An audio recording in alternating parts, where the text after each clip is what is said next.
You watching some Russian porn in the background?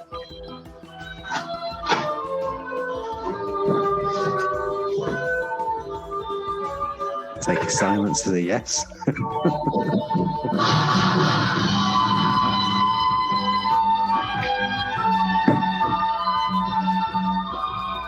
Oh, you only just got around to watching it now?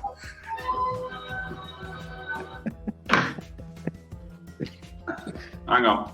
About to do a podcast on a film that Ross has only just watched now and hasn't quite finished.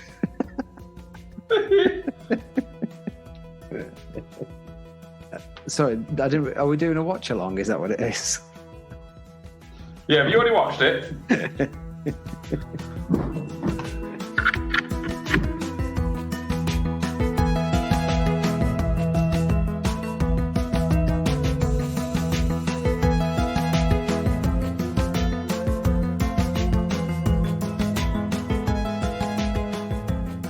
Hello? Oh, is that new? It's from work, yeah. I got a new laptop from work, and I picked up a new set of headphones while I was at it with a mic. So once again, very rich, very deep, very warm. That's me, Simon. I'm not that rich, but I am deep and tepid. Yeah, before you slate me, I've seen this film. Fucking hell, I've seen this film so many times. It wasn't entirely necessary for me to watch again, but I thought it's in the spirit, isn't it? And it has been a while, so I thought I've just had it sort of playing in the background. I think you're at the saddest bit of the whole film as well. Yeah, when Shoshana dies. Yeah, well, when they both die, you kind of almost feel a bit sorry for him as well, to an extent. Friedrich Zoller. Yeah, and you can it sort of pans across to the film, and he's there sort of feeling all anguished that he's killed so many people, and he's like lying there dead on the floor. It just gets to me a little bit, that bit. Yeah, I know what you mean. I know what you mean. Fuck him, though, he's a knobhead, isn't he? You dressed almost like. Have you been stepping in for a geography teacher? Have you had another interview? No, I haven't. I've just put a jumper on because I was cold. Okay. All right. Okay. Is that all right? Yeah, that's fine, mate. Yeah. It does. It smells of geography teacher, though, doesn't it? Which isn't a nice smell. I can smell the Branston pickle sarnies from here. Yeah. Which is exactly what I had for dinner.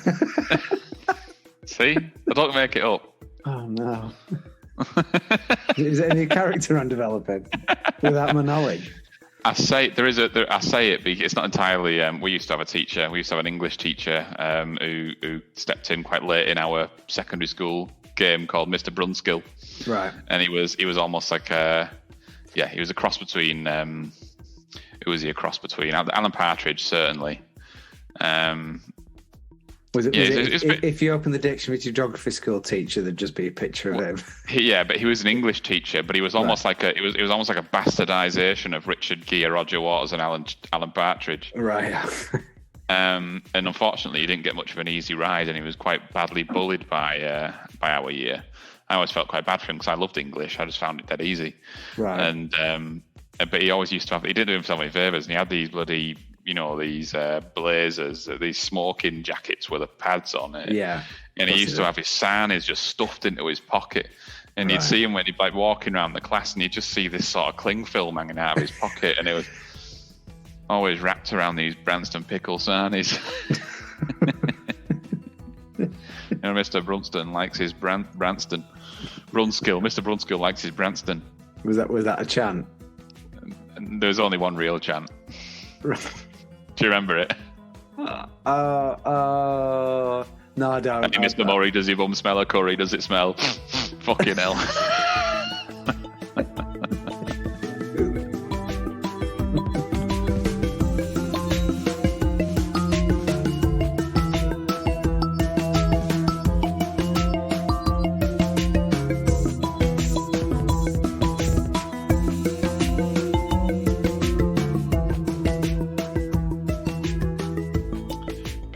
like this because it's got a little volume thing on it as well.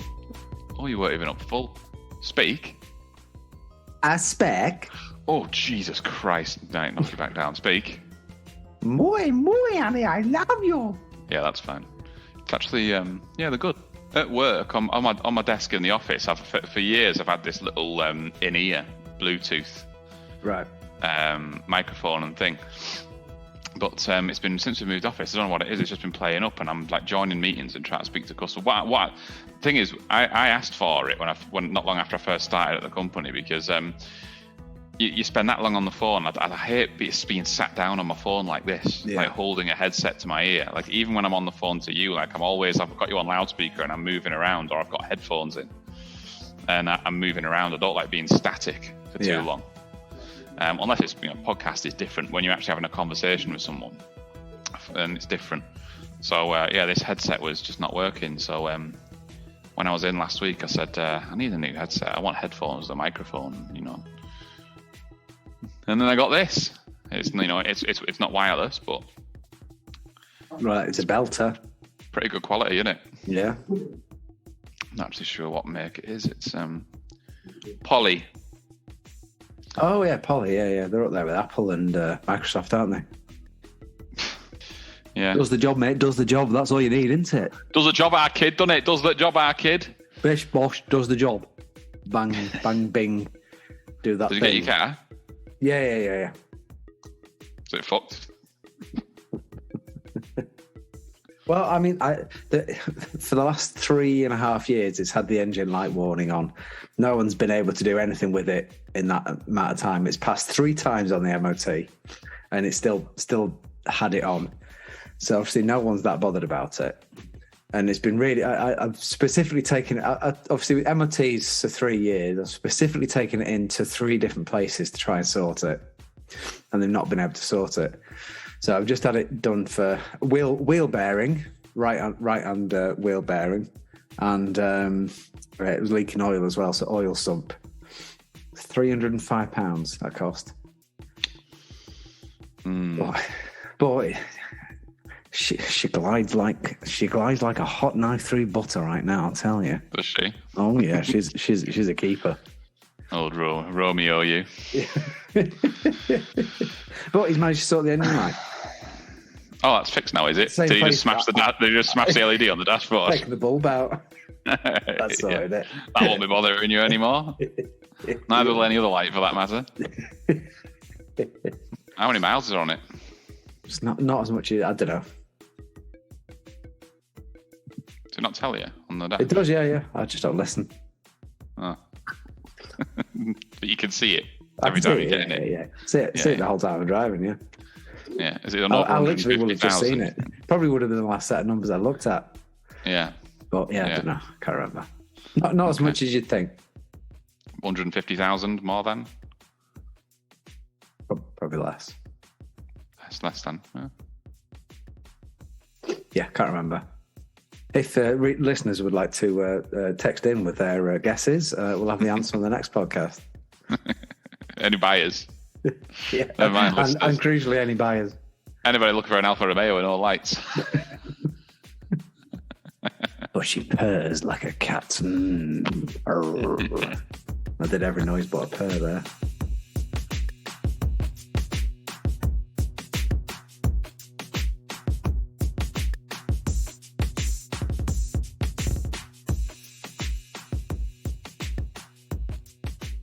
So, do you want to do an intro or? Yeah, can do. Actually, no. You've done loads of them. I feel like I haven't done one. Oh, I see. I do. Yeah, I do a lot of outros. Smashed it away soon as I was giving it. Well, you've done quite. I always say, "Do you want to do one?" And for the longest time, you're like, "Nah, you do it." But I feel like the last quite a lot, you've been saying, "Yeah." Been facing my fears, Ross. Yeah, you have. Yeah, you can do the outro. And you go right back to square one. Right.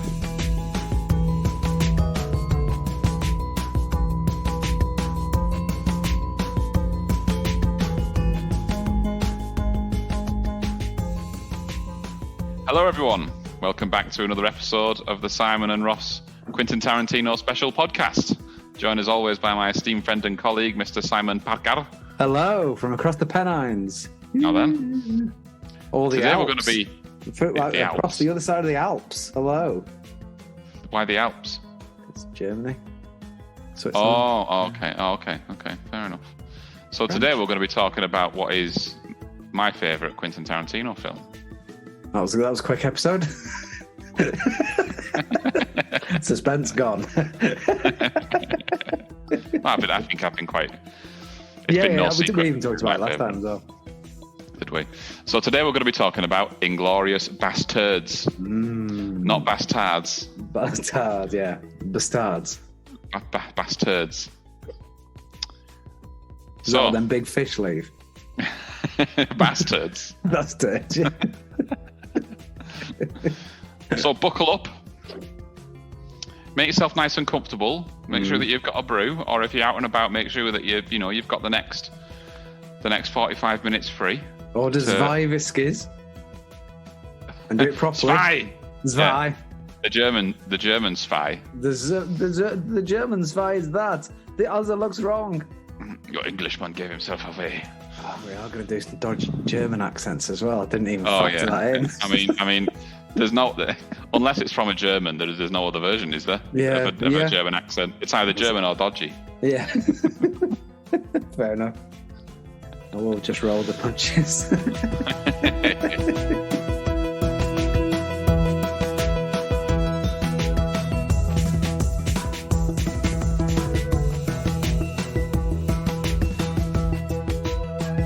So do you want to go through your list of 20 facts?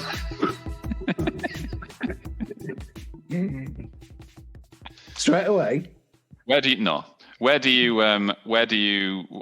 you first see this film? Do you know what? I had no interest in watching this film when it came out of the cinema. Just didn't. I thought, no. I know what you're trying to do, Quentin, but I'm not singing to your tune. I'm not dancing to your tune, Quentin. I'm not dancing to your tune, man. I thought it was too much of a departure for him at that point. Mm-hmm. So I didn't watch it at the cinema. So I will have watched it. It came out in 2009, didn't it? So I will have seen it. I probably bought it on Blu-ray in 2010 when it came out. Yeah. And was pleasantly surprised by it. Oh, God. Yeah. I can't even remember that. I mean, I must have seen it when it first came out. I just can't believe it was that long ago. It's like 13 years ago. But I guess, I'd have been like 20. Yeah. You'd have been... I've just turned 34. 21, 22, yeah. Yeah. But I think it's just... The opener for me is one of the strongest of any Tarantino film. Although he is good at fucking opening films. Fact number one. Quentin Tarantino thinks the opening scene with Lando and the milk farmer is the best thing he's ever done. And really? I probably agree with him. Yeah. As one isolated scene in any of his films, I think it sure does take some beating. It does. He nearly cancelled the entire making of this film because he couldn't find a Hans Lander. Yeah, well, fact number 73. maybe we should style these facts off like we haven't. We just it's just there, straight off the top of the head. It's like, hang on, just hear the rustling of papers. What number was it? 73. Fact 73. Verbatim from Google. Copy and paste. Well, I think from what I've read, he was originally going to make this after Jackie Brown. He started writing it around that sort of time, and as he started writing it, it just got bigger and bigger. And I think he got to the stage where he kind of thought, I can't possibly make this film at this moment. So he ended up doing both Kill Bills, which, arguably maybe even bigger film, but and then went to do Death Proof, and then finally got round to doing Inglorious Basterds. Got all the shit out of his system when he did Death Proof and Planet Terror. I'm glad he got it out of his system and it didn't leak into because you can't. The two, in terms of quality, are like two different directors. When you look at Death Proof and Inglorious, that's why I don't. Without going backtracking or what we've already said, Death Proof is a bit of an outlier for me. Planet Terror is not directed by Tarantino. No. Death Proof is an outlier. Yeah. So yeah, I think Inglorious Basterds is like a return to form. It's I think it's a form that he didn't have before. I would definitely class Death Proof as the last of his original type of films. And I think from Inglorious Basterds, he'd gone on to do very different type of films, hasn't he? Yeah, I guess, yeah. But done in the same way as the old you still know it's Tarantino. You're still watching something that is all the tropes that we've talked about up to this point, like the characters just being outrageous and ridiculous. Yeah, it's still the same in Inglorious Basterds. Yeah, of course, I think the what he did so well in this is just how you can have a 2.5 hour film where every scene is just so intense. Yeah. Yeah, and every scene's fascinating as well. Even as ridiculous as if I try and think of the most mundane scene, probably like the introduction of Fassbender. When he's talking to Mike Myers, and it's the most ridiculous English accent I've ever heard. It's going Operation Kino, and they're playing into this the biggest British stereotype you've ever heard. You know. And he's basically telling him that's obviously supposed to be Churchill in the background, isn't it? Who's deciding whether or not Fassbender is the man for the job. Brief him. And that scene is just ridiculous, but it's just still brilliant. And even though it's stupid as hell, that scene, it's like I watch it, I think, oh, well, you two fuck off. But it's still really, really good. If you offered me a whiskey and still water, then I'd have a whiskey and still water. Yeah. Like a drink for yourself, sir. It's like straight whiskey. What does he say? Something like, don't put any of that muck in it or something like that. But Michael Myers is just a bit of a joke, isn't he? Like, you can't have him without being. It's just his face. It's just in the way he's like. It's just the expressions. It's just Austin Powers, isn't it? No, I was going to say it's just a slightly fat Austin Powers. But I think where it goes quite nicely, because I've spoken to people who didn't realise it was Mike Myers. So I think it's only obvious to us because we know and like Mike Myers. Yeah. But I think if you're watching it, maybe not watching it as intently as we would watch it, it would be quite easy to just not even register that that's someone like him. Yeah, maybe. I guess if you weren't just as tuned in because you can. It's not like he doesn't look like Mike Myers. No, but I think it quite cleverly hides him for a little while because everything's filmed quite far away. They're all stood in this massive room. The room's massive. They're all stood in very 3 points opposite from each other, aren't they? They couldn't be any further away while still being in the same room. I think, and I think that plays quite well. That it sounds like Austin Powers, but I can't quite see him. Yeah, he's one shagadelic baby away from being Mike Myers. I'm sure of it. One shagadelic officer. Yeah, but let's just take it back to the start of the film because it's such a. But I didn't realize Tarantino had actually said that. I've always felt it's always been my favorite. Yeah, it's my favorite opening as well as my favorite film, like I've said. But there was the vast majority of my notes are actually, well, all of my notes are about that scene. I've got facts, Simon, but they're up here. It's fine. Yeah. I've got facts. They're written down here. But the first line the first note that I made was 2 words followed by a few bullet points, and the 2 words are passive dominance. And I actually originally wrote assertive dominance at first, and then scribbled it out and wrote passive above it, which is the opposite. Yeah. And then I wrote a list of things that Christoph Waltz does to assert to be passively dominant in that space. Yeah. Can I guess some of them? Yeah. I'll tell you how many I've got. Okay. And see if you can get them. So I've got. I put 5 down. All right. Okay.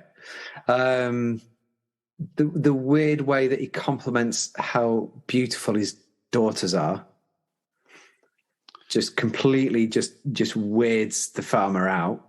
That's the very first one. I described it as staring too long. Yes, yeah. And the thing is as well, when the one daughter goes to offer him some wine, he grabs her. He literally grabs a wrist, and you could argue if he was a nice person, you could argue that was him just being nice. But you know that he's not a nice person, but you don't know that he's not a nice person. You know what I mean? Yeah. At that point, so you're just thinking, ooh, that's creepy. Yeah. It's when he first walks in and he stands and he looks at his three daughters. Yeah. And there's about 10 to 15 seconds where he's just stood, just looking at all three of them. Yeah. And then he walks over to them and then he kisses one's hand and then he makes a comment about the rumours in the town are true. Each daughter is as beautiful as the last. Yeah. You know. I mean, it's not alluded to in the film, but I'm wondering if he thinks that one of them is one of the Dreyfuses, the daughter, because the what's her name, Minuel, whatever her name is, I can't remember her name now. Emmanuel. What's her name? Shoshana, yeah, is about to say Shoshana. Poop stick. What does poop stick mean? It wasn't actually because I watched it with subtitles on top of the subtitles. Right. Okay. Because 70% of the film is in a foreign language. Yeah. To English. And the 30% I watched in subtitle in English, and there is no subtitle for Poopski. Right. Okay. Is it Poopski? I don't know. I thought it was Poopstick. I think it's Poopski. I think it's almost like got you.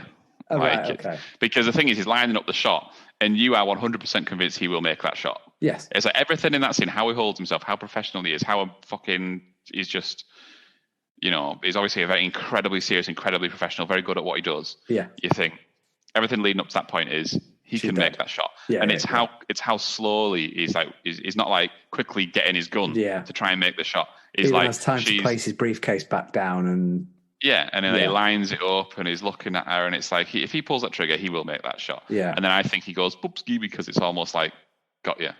It's almost like like you're playing at cops and rock, you're playing at armies. Yeah. When you used to have your hand for a gun and you go pang bang, got you. Yeah. That's how I interpret it. I read why he let her go, and some arguments were that it was a rare showing of mercy, humility, or something, or appreciation for the fact that he's just murdered the rest of her family. Some of it is she runs into the forest, which that she's never going to survive in the forest. Mm-hmm. Or there's a good chance they find her again anyway, which ultimately sort of does. I think that he implies later in the film that he doesn't derive any pleasure from killing. His pleasure comes from the detective element, is the actual finding of people and the solving of a problem. He compares himself to Sherlock Holmes. Well, that's why he has a big Sherlock. It's the same pipe, yeah. Yeah. So I think that his job is done. He's found them. Yeah. There's a missing family of dairy farmers. He knows they're under there. The vast majority of them have just been killed. And for him, the job is done. He doesn't need to kill her. Yeah. He's found them. They're done. Yeah. End of.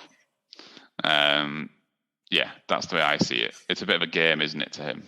Yeah. But anyway, back to the passive dominance list. You've said you've got one. It does this quite a few times, but asking permission is a weird dominance thing. It's almost like he's trying to prove to the farmer that the farmer's in control, even though he's absolutely not in control of any of it. Feigning politeness. Yeah. Like asking for the milk and asking for the second glass of milk. When you think the second glass of milk is kind of at the point where you think he's going to go away. But if you think he's asking for another second glass of milk, then this is carrying on for a bit longer. So, because that wasn't part of the list. I don't think you could put that down as passive dominance, him being polite. I think that's just part of his shtick. But continue. Well, Well, the asking to change to English, obviously that's useful for us, so we can hear it. That was number 4 of 5, and I've put it as speaking in English and confessing that his French isn't that good, despite being eloquent. Excellent. Yeah. Yeah. Because he basically, what he says in French is incredibly, is like, he basically says, I must confess my French is not that good. Yeah. I would want to, but he says it perfectly. It's like, well, your French is obviously bang on. And it's not like if you've gone, let's say 12 minutes into a conversation and spoken French the whole time, you could probably bluff the rest of it. Yeah, exactly. There's not going to be many more surprises. And if there is, then you've probably covered most words within that conversation already that you're going to use. Yeah. But also, I think he does realise that the Dreyfuses aren't going to be able to understand the English. So I think he knows they're there and can hear anyway. So I think that's all part of it as well. I think it's, I mean, he knows already. Like, he knows when as soon as he arrives, he knows that they've got people under the floorboards. So the rest is just for show. It's for his fun almost. Yeah. But I also see him not speaking French as a bit of a slight on the fact that he's in France talking to a French family, and he's like, we're not going to talk in your mother's tongue. Yeah. But like us going to Spain and go to an English bar and asking for a full English breakfast in English. Yeah. It just further insults, the family. So that's one. I think you've missed 2 in between. Oh, fucking hell. The pipe. The pipe's definitely the pipe is number 5. The pipe is number 5. Yeah.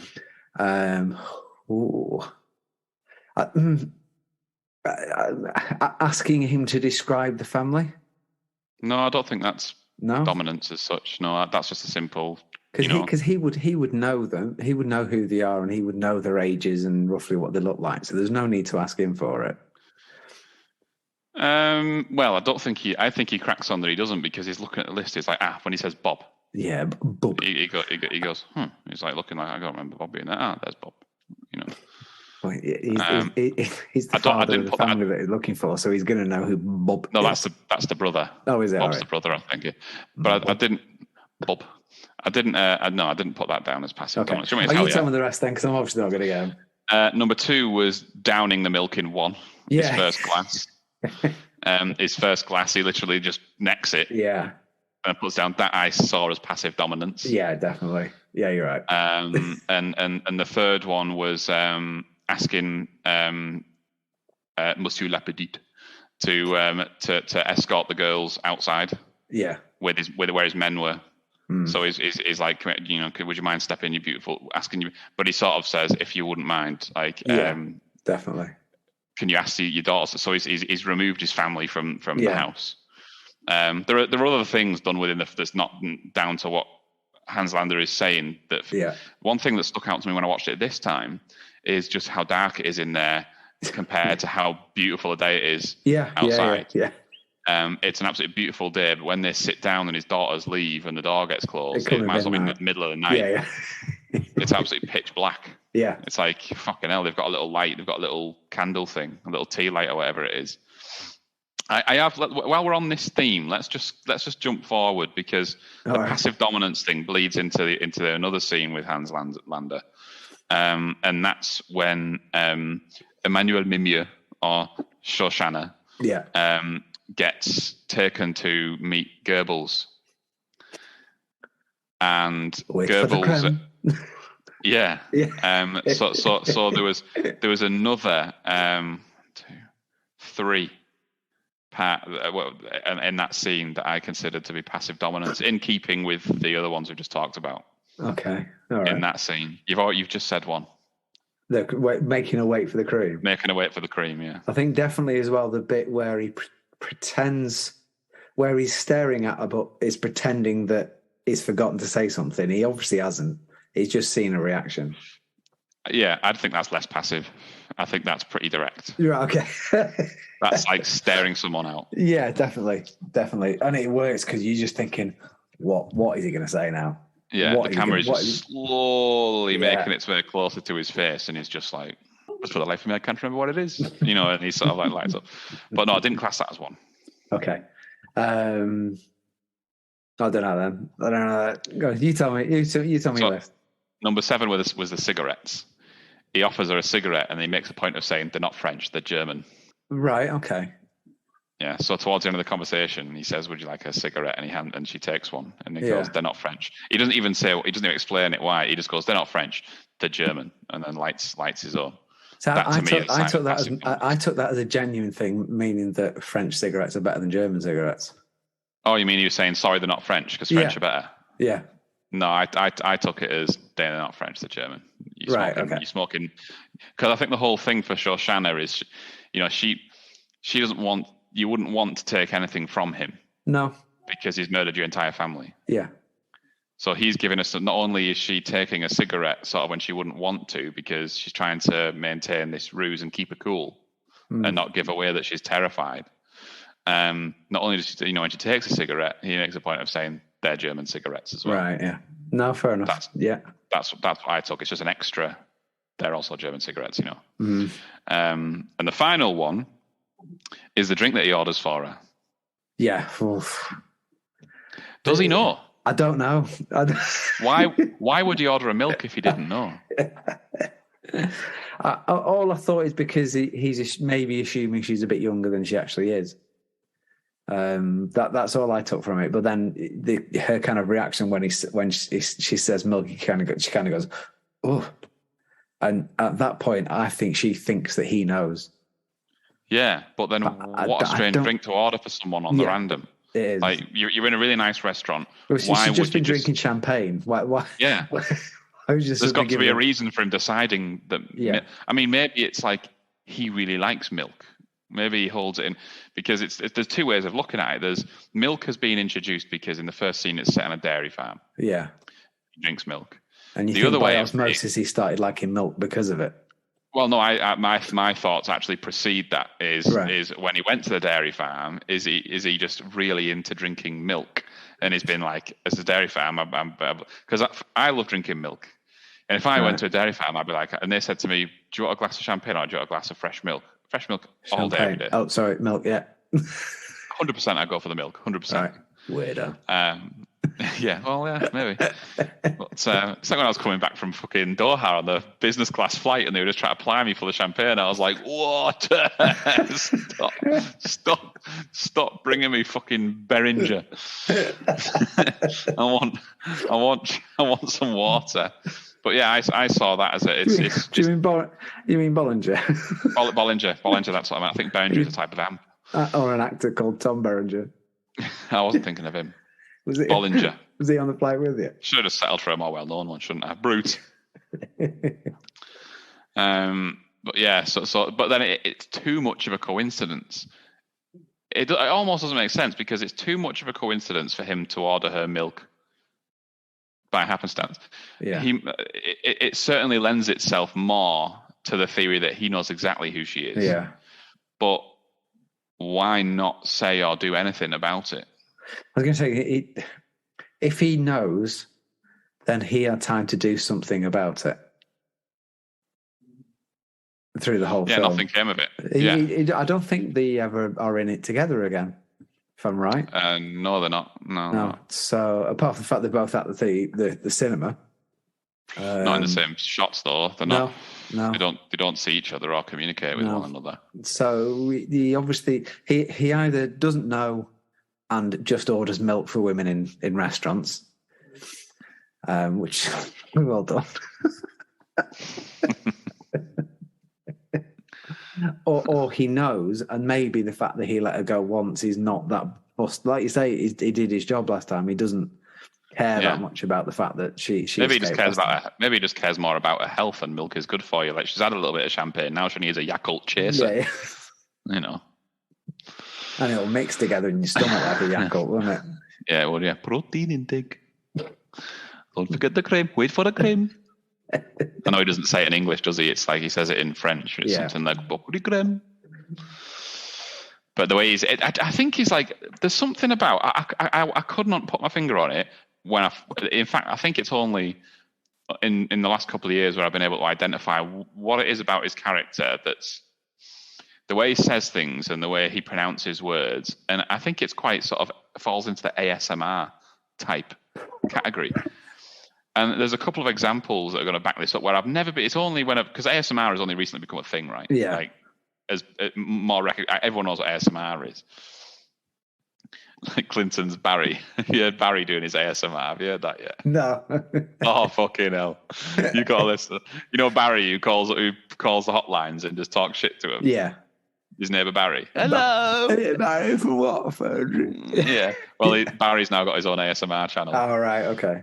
And he's going, what would you like to have? A bit of cake? A bit of chocolate cake? Yes. That's really funny. But the earliest example I can think of is when he's got his pipe and he's going, my job dictates, like that. And it's very like, and I've never been able to put my finger on it, but I think it is that. I think it's something to do with that sort of ASMR type. And then when he's eating the strudel and the way he's like eating it and the way he's talking as he's eating it, and it's very like putting far too much in his mouth at the same time. There's one thoughtful that he takes and you go, you're not getting the next line out now. Yeah.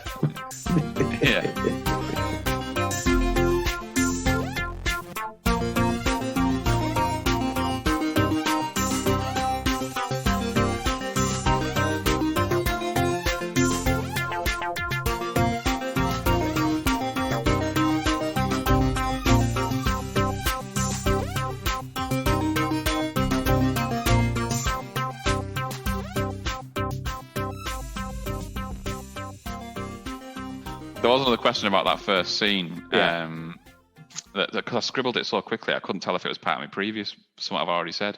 Right. Do you? Now maybe you don't. Maybe you won't remember. Do you remember? Do you remember knowing? Right. Yourself. Do you remember? No, fuck. I'm not allowed to say spaz, but yeah, you can be anti-Semitic, right? I wasn't being anti. I said I like Jews. Did you know that that Monsieur Le Petit? Monsieur Le Petit. That's another like ASMR. Monsieur Le Petit. Monsieur Le Petit. Did you know that he was hiding? Is there a way of knowing that he's hiding the Dreyfuses under his floorboards before the camera pans down?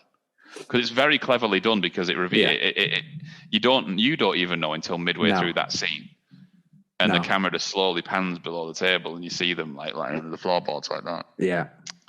And that got me thinking. Like, do we know that he's doing that? Because Monsieur Lapidite actually seems he acts as intimidated as anyone would act, whether you're hiding people or not.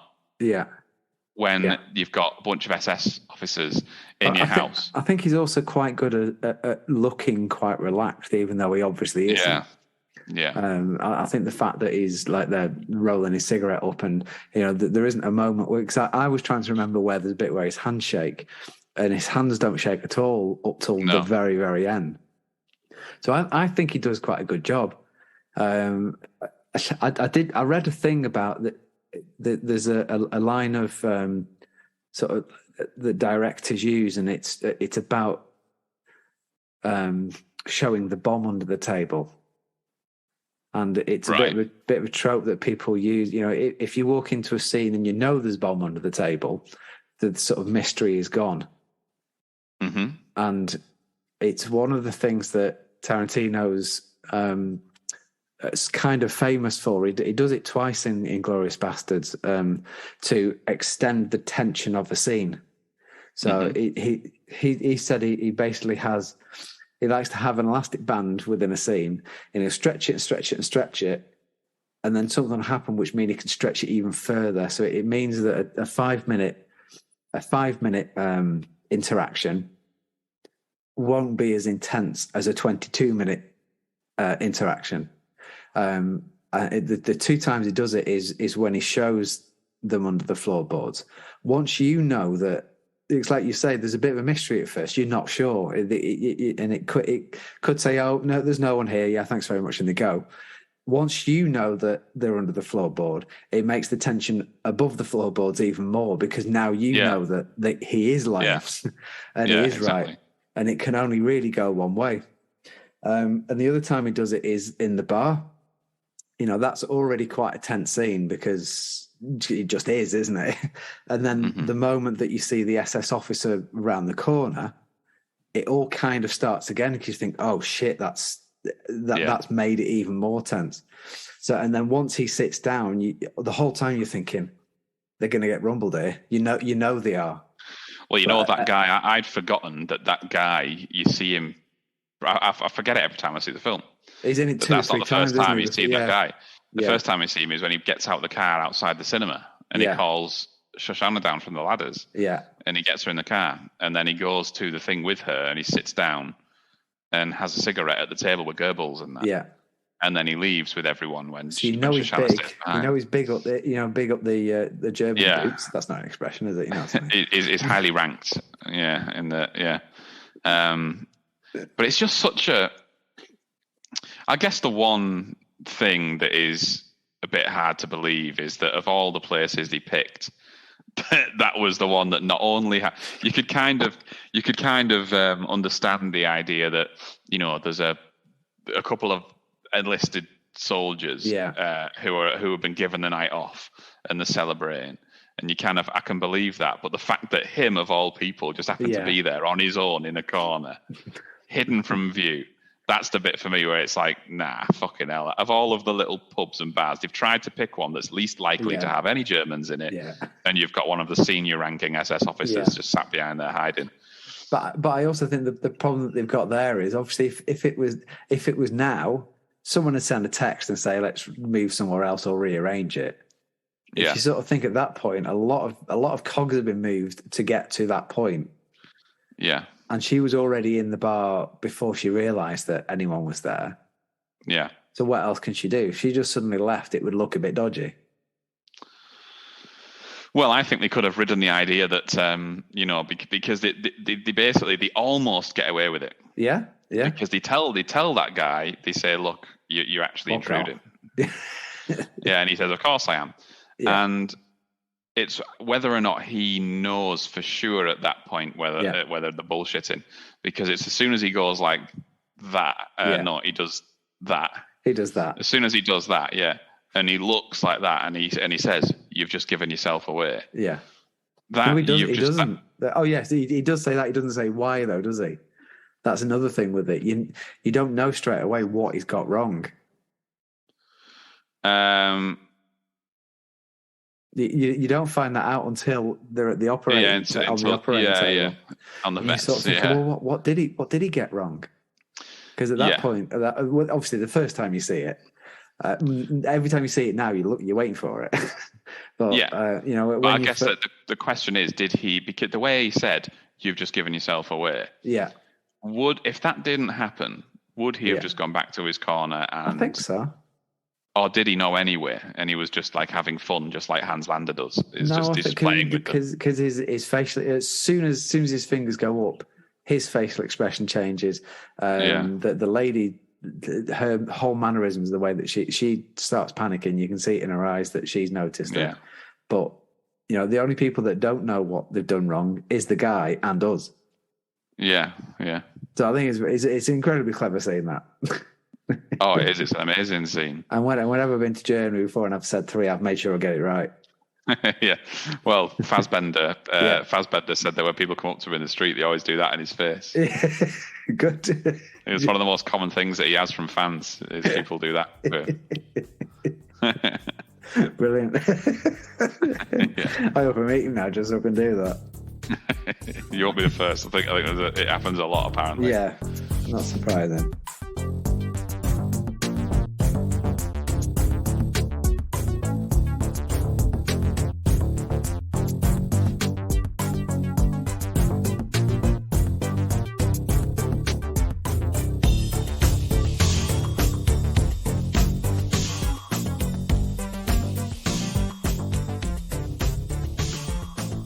There was someone was originally factored in to play him, and I can't remember who it was. It was to take Fassbender's part. Yeah, it was. I read this too. Simon Pegg. Yeah, that was it. But he was doing some other film. Who's doing Steven Spielberg's Tintin film? That was it, Tintin. At Yeah, that point, yeah. it was just a voice in that. It didn't need to be there. Well, you do, don't you? He could have literally phoned that in. I think I think that's what we like to think about these. I think there's a bit more to it than that. Yeah. I think we like to think voiceover, fucking what you just like I do to you, just voice memos whenever I can, whenever something occurs. I think there's a little bit more to it than that. Probably. To be fair, I think Tintin was they Gollanded it, didn't they, with a lot of it? So I think it was. I think he had to be there. Yeah. Delivery for a Mr. Tin.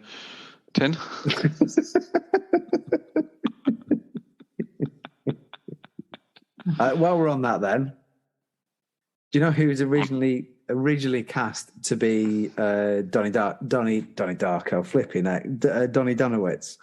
Donnie Donowitz. Yeah. Yeah, I read this too. Go on. No, you spoiled it now because I'm going to say it and go, yeah, I read that. There'll be no surprise anymore. At least pretend. Who, Simon? Think German. No, think Jewish. Think Hollywood actor. Why am I'm coming up short on my Jewish Hollywood actors? Thing is, literally, it's about 2 scrolls away on my screen, but I just don't want to do it. Fucking hell! I'll just tell you, Adam Sandler.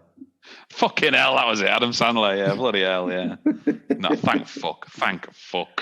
Do you know what? I don't know. It would have been interesting. No, Simon. No, I can tell you right now. You don't need to worry. It wouldn't have been interesting. I don't think Eli Roth is good as that character. I don't think he's a good actor. I don't think he's more at the end of the film. I think when he's in the theatre and he's doing all that sort, I think he's actually quite good. I think he's well cast for that bit. But the whole build up of when the bear Jew comes out of that thing, and you got him going, well, that he isn't a scary man. He just isn't. I know what you mean. Like, I've always thought that, yeah, maybe. I mean, I have always thought that, because obviously the build up to, because I mean, you've seen the bear Jew already. You just don't know which one of them is the bear Jew, because you see him when they bust out Hugo Stiglitz. Yeah. You see the bear Jew there, in the shot. You just don't know that it's actually him. Yeah. And when he comes out, it's like it's not quite as. But then I guess that kind of makes it a bit more realistic, because they could have cast somebody. They could have had The Rock in there. I was going to say, now it would be Dave Bautista, wouldn't it? It really would. Someone like that. Yeah. The Rock wouldn't have been able to wear safari shorts, so they wouldn't have employed him. For that. But you would, as he came out of the cave, you would have seen the silhouette of a juicy man. Yeah. Yeah.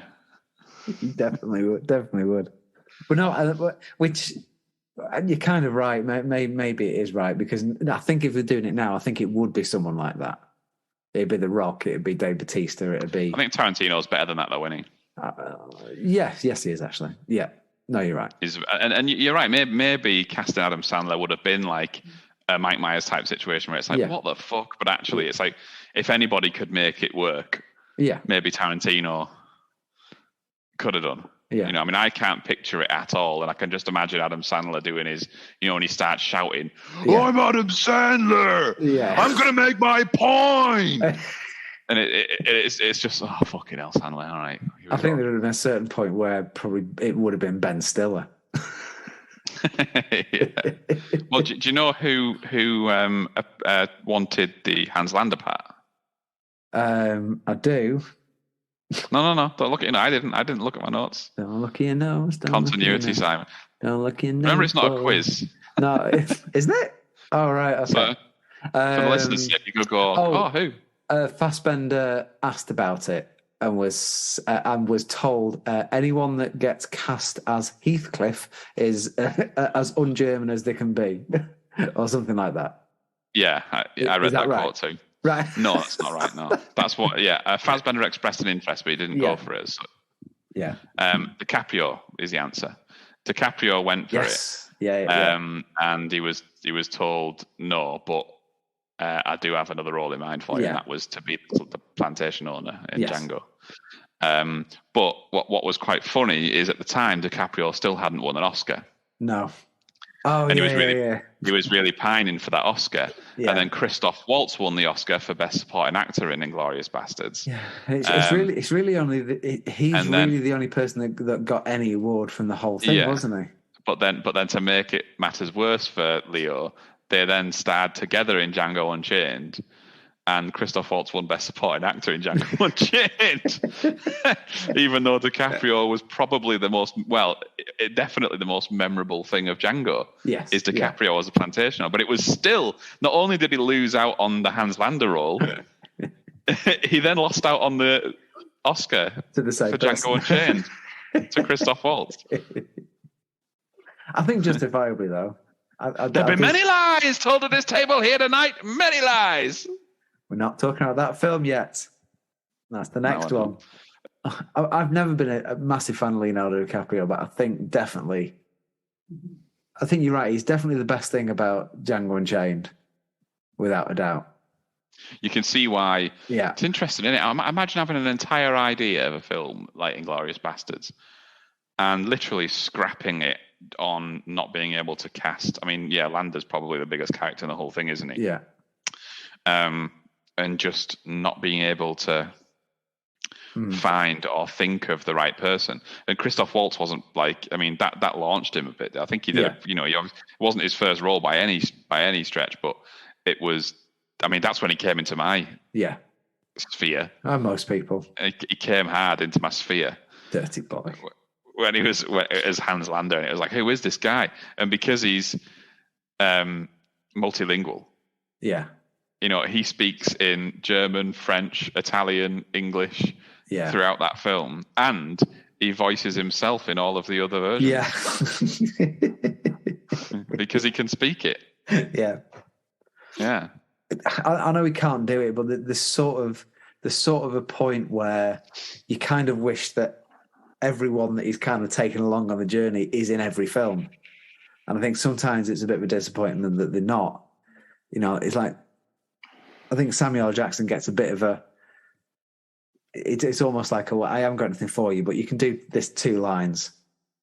That's been the case in a couple of films, isn't it? Yeah, Tarantino, like bit of a shame, but he literally and he does have like 2 lines in this film for no reason.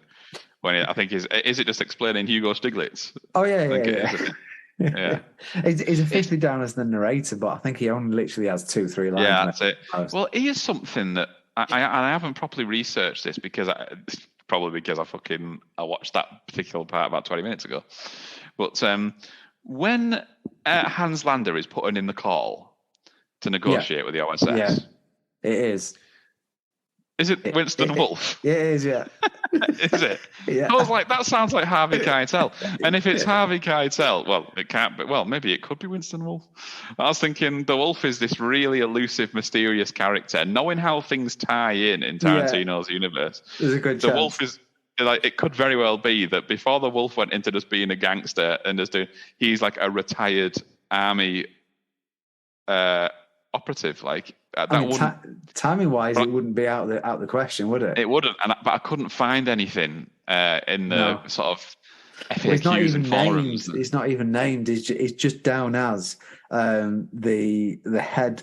He voices the the head of the Office of Strategic Services Commander. That's all he's given as a title. Yeah.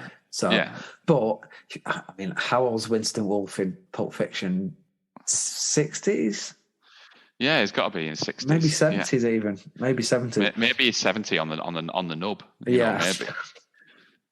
But that's what I was thinking. I thought it could add up. Like he could quite easily be a retired, because he's super efficient, super precise.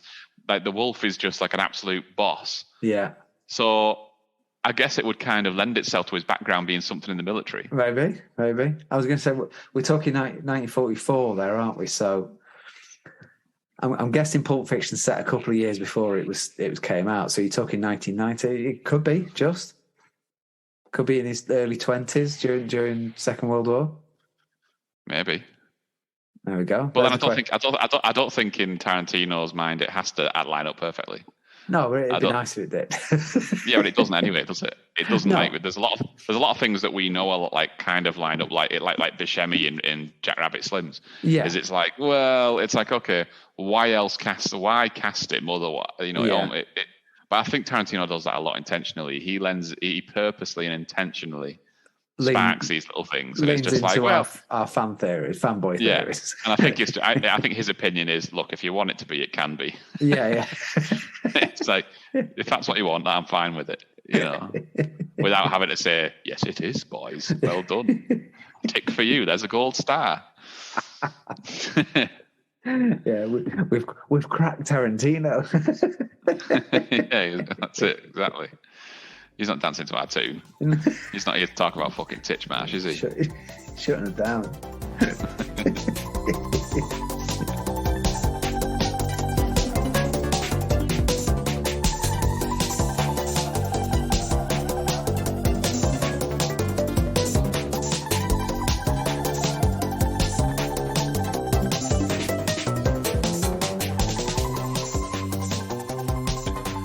Also, as we've discussed before, Donnie Darkowitz is I can't say his surname. Donnie Donowitz. Lee Donowitz is the director in True Romance, but we talked about that earlier on. Okay.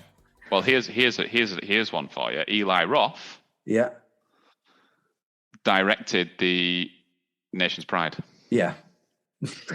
Yeah. One of us needs to not research anything. Well, next time it could be me. I won't do any research. You can do all the research. Apparently, Tarantino is one of the people that get shot in Nation's Pride. Oh, really? But I've not gone back to look at it. Apparently, there was 300 extras used in that film. Bloody hell. You wouldn't think it, would you? I mean, there's a lot of them in the theatre. No, I guess in the Nation Pride thing, just the actual film, the film that they filmed, there's 300 extras in that bit. No. Apparently so. Nah, that's bollocks. Well, if you think about how many people got shot. No, you don't see that many. Yeah, you see a lot. You see him gunned down about 20 people. But I think it was. I think it was a film. I think you probably could. Oh, you can see it. It's on the Blu-ray. It is an actual film itself. You can watch. Ah, right. Okay. Starring Frederick Zoller? Yeah, I think so. I don't think I've ever actually watched it, but I know it's on there. I have to go and watch it now, actually. There's some weird link, isn't there? I know that on the bit on Donnie's bat, there's an Anne Frank signature. Oh, is there? Yeah, and there's another link. There's someone in the I know there's quite a few. So Monsieur Lepedit. Monsieur Lepedit. Clem is he's cousins with Shoshana, like with the actor in real life, like the actor and actress. Right. Okay. And someone, I can't remember who it is. I don't want to just scroll through and find a fact like in fucking dead air while I find this for you. I don't want to do that. One of them is related to Anne Frank. Right. Okay. Yeah, but I can't remember who it was. I'm trying to find it now, aren't I? Yep. Of course I am. I'll just play some music now. I'll just stare at you reading.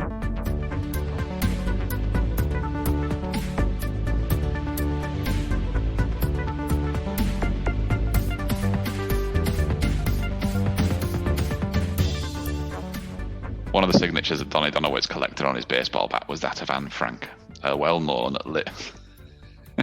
I wish this article that I've read doesn't really. It's a terrible description of Anne Frank. Like if I was to say to you, who's Anne Frank? The girl in the cupboard. Oh, fucking hell, you're no better, are you? The girl in the cupboard. That was a Carl Pilkington reference. She lived in an attic, hid in the. She was Jewish, and she had to hide. Yeah, and you basically no one really knows because the last entry is a bit ambiguous, and you don't really know what happened to her. Yeah, I mean, it's fairly obvious what happened to her, isn't it? Yeah. But it's just the way they describe her on this. One of the signatures that Donny Donowitz collected on his baseball bat was that of Anne Frank, a well-known literary one-hit wonder. It's like, right, okay. Yeah, there's no sequel. The role of Shoshana Dreyfus's father, Jacob. Right, okay. His father. Did we see it? We didn't see her father. Yeah, it's this. He's at the very end when you see Shoshana on the floor. There's two people behind her, and the guy's at the end. Okay, is played by Swiss actor Patrick Elias, right? Whose father was Buddy Elias, a first cousin of Anne Frank. Oh, very good. That was worth the wait.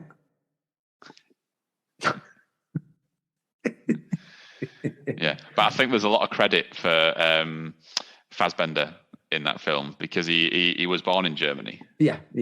Was Fassbender. Fassbender was born in Germany, and German was his first language. Yeah. But this came in very handy as his character went undercover and had to speak long scenes of dialogue in fluent German. Fassbender, who was born in Germany, was raised in Ireland. Yeah. Is fluent in German first and English second, becoming a master of English accents. In the film, he plays an Englishman who goes undercover as a German, speaks German fluently, but is killed because he cannot hide his English accent. Have they watched it? It's quite... Have they watched it? Did they watch it over the shoulder of someone watching it on the phone on the train? Yeah, and this is a good one as well. Diane Kruger. Yeah. Diane Kruger, also a master of the English accent and best known for her performances in English-speaking films, inadvertently fooled Quentin Tarantino into believing she was American and caused him to doubt her ability to master the German dialogue and accent. Right, okay. She quickly proved him wrong during her audition by actually being German. Has this website been translated into 12 different languages before you've read it? Do you know who she's married to? Freddie?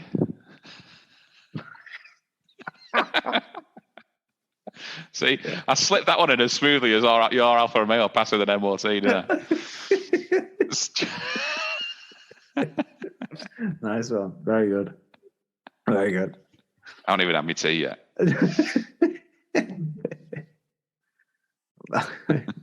If anything, I'd say Diane was probably Freddie's daughter. Who is she actually married to? Norman Reedus. Really? Mm. Oh, I did not know that. Yeah, I did my research. Is it quite a big age gap? No, maybe not. No, I don't think so. Maybe not. I think so. I think he's 52. She's about 46. All right, fair enough. I feel like that's it's a very accurate guess. Yeah. Yeah, there's a lot of weird pairings in Hollywood, isn't there? Yeah. They're a bit mental, like. Are you just realising that now? I've said it a few times more recently, I suppose. I'll say I was on this conversation the other day at the weekend in the car with Fatima, and I was just making this point that, I don't know, do you get to a certain level and you just go a bit mental, or are you just a bit mental to begin with? I guess it's like nature nurture in the world of Hollywood. I think it's generally, you generally find it's older, successful men and much younger, slightly successful women. Up and coming. Yeah, and I think it basically, they see it, I think the men see it as retaining some of their youth. And it looks good having, if you're 50 odd and you've got a 30, well, it probably end up being 25 years. I don't think it does look good, though. No, I don't think it does. I think they think it does. I think it shows that they're still virile and still, what's the word? Creepy. Why? It just doesn't make any. Well, hasn't it been said that Leonardo DiCaprio doesn't like, and the thing is, as over the years I've gained more respect for him, but I think that's one part of his personality. Yeah, definitely. Ricky Gervais nailed it, didn't he? In his thing, he goes, the problem with the Oscars is they're too bloody long. By the time we get to the end of it, DiCaprio's date's going to be too old for him. But if being cynical, maybe even the women think, well, this is going to help my career, and very often it does. So they'll pave the way for them to get opportunities, and to an extent, you're going to struggle to refuse the current wife of Leonardo DiCaprio, even if she's not a great actress. I guess sort of trying to maintain and this isn't a defense, this is just an observation, and what the fuck do I know about being a famous actor, but it's probably not easy to have a normal, stable marriage when you are one of the most famous actors in the world. And I think the people that seem to do it well seem to generally have been together before either of them were famous. Yeah, really, they're the only ones that seem to last. And the problem is that, and this, I don't want anyone to feel sorry for them, because a lot of them are overpaid wankers. But it must be quite hard to meet people. And you probably think someone like Leonardo DiCaprio has had it's a bit of a quagmire type situation, isn't it? I keep getting older, but they stay the same age. And he's just had girls throwing themselves at him all his life, and the girls will be around, like you say, he'll still have he can be. I mean, how old's DiCaprio? Is he in the middle of mid-50s? He hasn't got to 60 yet, has he? I don't think he's 50. He'll be 50. He'll be 50. Will he? He'll be 50. I'd say 49. All right, that's fucking fine. Oh, maybe he is. I don't know. Ooh, it's a close one. Why don't I just fucking Google it so I try to figure it out? How old is DiCaprio? He's 47. Oh, I knew he was similar age to me. Yeah, so he's a bit younger than I thought. Yeah. I was ready to put him at 57, me. But I mean, if you're 47 years old and you've still got 30-year-olds throwing themselves at you. Yeah. But then at the same time, you think it's just have some. Saying have some decency is probably a bit strong, isn't it? Because it's not like he's dating 18-year-olds. I mean, how old are the girls that he dates? So they're in the 20s, aren't they? 20s, yeah. Yeah, which it's a bit much, isn't it? I mean, it's I don't know. Obviously, the hope of getting either Tom Cruise or Leonardo DiCaprio on this podcast is quite slim, and we'll probably just slam the nail in that coffin. But I think it's enough said if your justification is what it's legal. You're onto a wrong end, don't you? That's just right. What question mark? It's legal.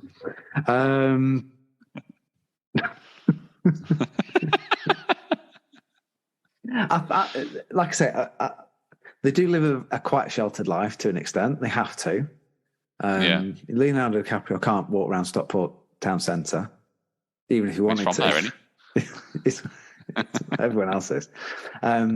So they're very mollycoddled. So I guess the only time they get to interact with anyone properly is when they're acting. Yeah. So, and if you are employing Leonardo DiCaprio in a film and he's got a girlfriend/wife, they're probably going to be a bit younger than him anyway. It's the only place he's going to meet him. I suppose. He can't go down to Coco Savannah's in Stockport and try and pull someone at 2:00 on a Thursday morning and have a kebab with them after. He just can't get away with it, can he? He'll get mobbed. I mean, maybe in disguise. Yeah, if he just puts a Groucho. Maybe. Well, it's the life they chose, so fuck them. Yeah, it's kind of impossible to say, but I mean, I think the example I was using for people being fucking weird was actually I was talking about Harry Styles. Yeah. And obviously, when he became famous, he was about 16. Yeah. And he was on X Factor or something.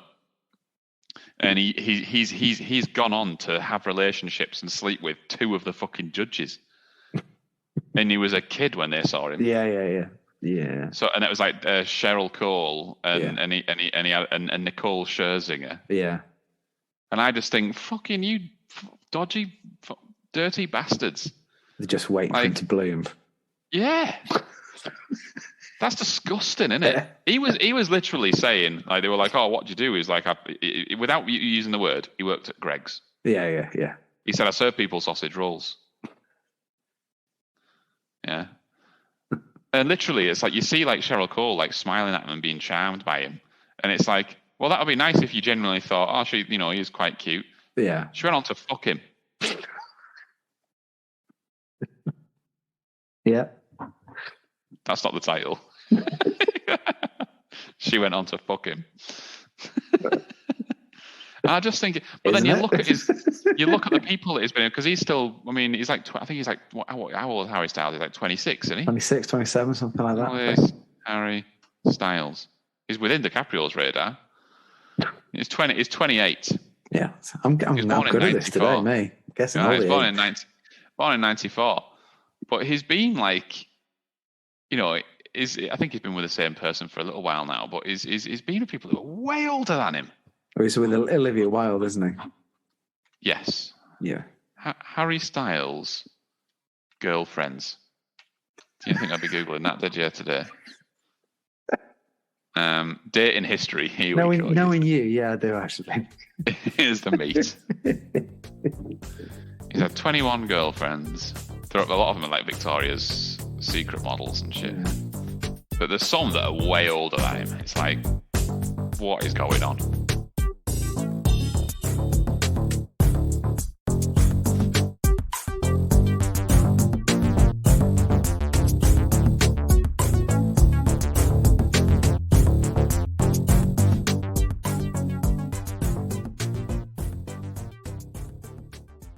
Monsieur la Petite. Monsieur la Petite. Crème